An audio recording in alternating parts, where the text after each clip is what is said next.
Hi Internet viewers, this is Frank Rauscher again. I'm just going to continue from the last video. We sort of had a break off there suddenly, but I will follow through.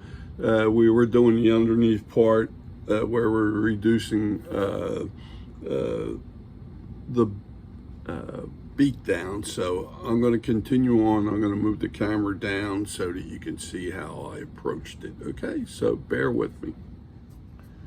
Okay, back again. Here's what I was saying on the last video. I wanted to come down the bottom here under the beak, and what I wanted to do is come out 3/16 to the right of that center line and put a mark, and 3/16 to the left of that center line and put a mark. And that gives me a line that I'm going to parallel this center line, and that should go right through the beak. And what I mean by that is it should come right on up, and that is the width of your beak. Now, in some cases, you may have too much in there, so what you're going to need to do is you're going to get like the flame tip ruby, and what we did is we marked this out in here, and we marked this out in here, that C, that for the lower beak. And what I wanted you also to do is come in with the wood burner and then burn in right in that corner so that you have that established, and you got that. Okay, and you do that for the other side too if you need to do that side. I'm going to burn both sides in just so that you can see all this. Okay, now what I'm asking you to do is make sure that the width of this beak is 3/16 out in that corner where the burn is, and 3/16 out. Now, you would come in and you would undercut this beak and take it down to that corner. Remember, we came in, I think it was a 1/2 inch in from the end of the beak in, and that's what we have here, a 1/2 inch from the tip of the beak into that corner.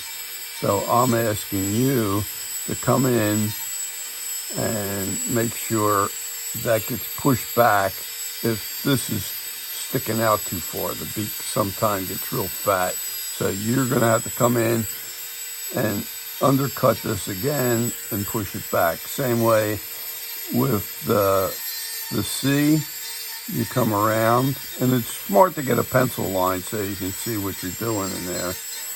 And then after you're all done that, remember, you got to come back in and you need to roll out of that and get this rounded, and then do the same thing on the other side.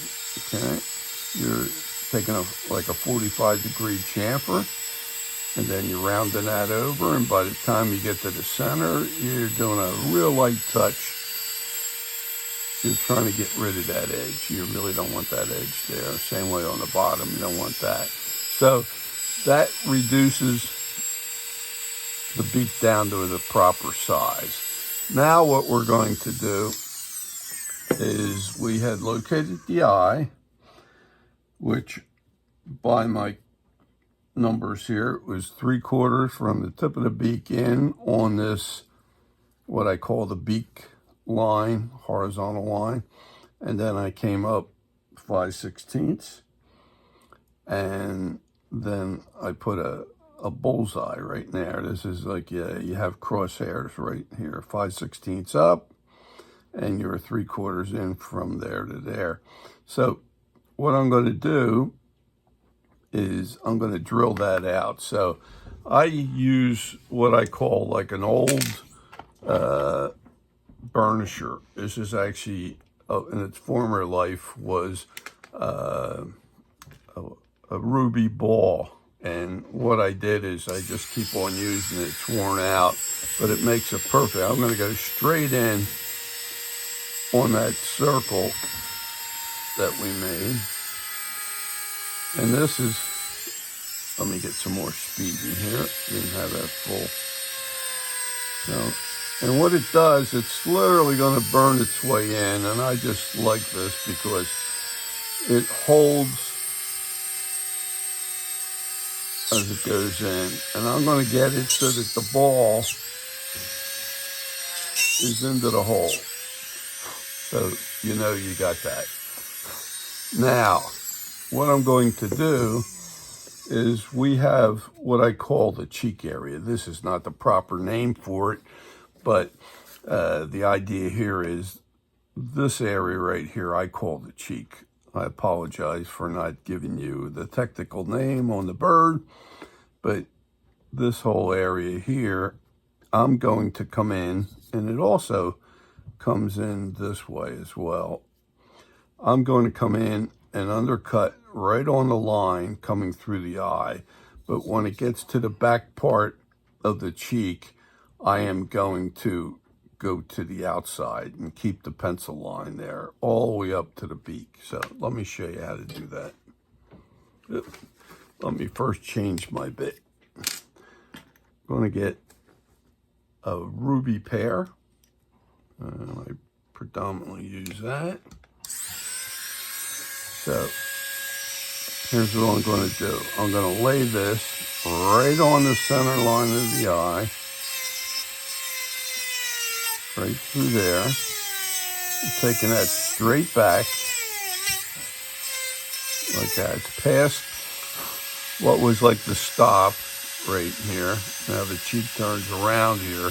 So once I get a certain depth, which may be a good 1/16 or more, I'm going to start undercutting on all along the cheek area here. I want to get right up to it. I think I just made my line disappear. Let me put that back in. There it is here. So I'm undercutting this, but as I come up to the beak, I want to go shallow. I don't want to hit the beak. I want to stop short, so you still have that raised section for the C, which is right in here. So you don't want it. You want that lip that's right there from the beak up, and you stop right there. Now you have a channel edge, which is the cheek itself, and then you have all of this out here.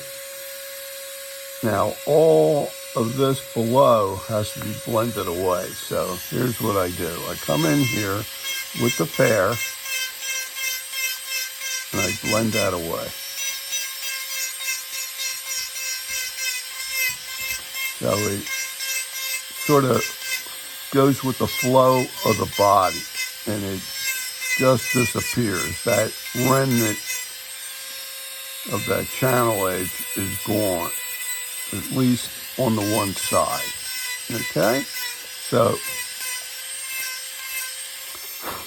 that's what I want you to do. And even though you think you got it out, check it by looking at a different angle. I could still see some remnants of it, so I'll clean that out again. But it's kind of funny when you're grinding, it tends to look like you have it all, but you don't. And I see some more here. So I'm coming around to here. So now I have this center line coming through. And then it comes around here and it comes up to there. Now, what I'm going to do is I'm going to get that same pear and I'm going to take a 30-degree chamfer so I can knock this edge down and come around. what I really want to see when I get done, this will be a high point for the cheek, and then everything from behind the eye here going forward will slope down towards the beak. So let me show you how I achieve that. I'm going to come in here, and I'm going to take that down, and once I start seeing the pencil line going, then I know I've reached that 30-degree pitch that it got down to the bottom. And I keep on coming all the way around, and I move up. So what happens now is, let me do a little bit up front here too on that chamfer. So everything's like sloping down. I didn't get this fully because you can still see the pencil line. So let me come back in here. Now, what you end up having is a high point here, and that's fine. And then everything from here is going to slope forward. So I'm going to come in. I'm going to go over that just to soften it out very lightly. But when I come into from behind the eye forward, I'm going to push this. In fact, where we have this little beak rise and fall there, I'm going to take this eye channel right up to it without touching it. And then I'm going to slope everything from the back of the eye forward to the beak. And this looks like it's pushing this way, right up onto there. So let's get that going. And then I'm going to get rid of any remnant of the channel edge. And I could see I missed a little bit back here. And that gets you pretty well there. Now, I don't know if I covered it in the last one or not, but we also have on the top of the head, we have these two arcs. And what I'm going to probably do on the next video, what I want you to do is the exact same thing I've done here, where you have this and this and this coming around. Now remember, this becomes a high point. From the back of the eye forward, everything slopes up here, but it still has a lip. I want you to do the same thing on this side, okay?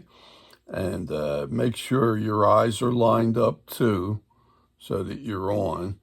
And drill the eye first and get that in. And you're going straight in, and not on an angle. You're going straight in this way.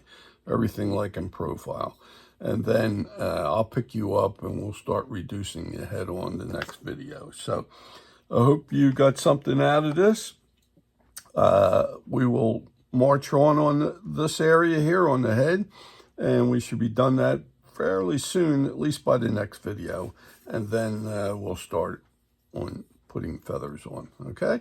So I appreciate giving you this information, and if you do appreciate what I'm giving you, I would ask you to give me a thumbs up, and if you could give me, if you could subscribe to my channel, I'd appreciate that too, and that would help me greatly. And I thank you very much. Bye now.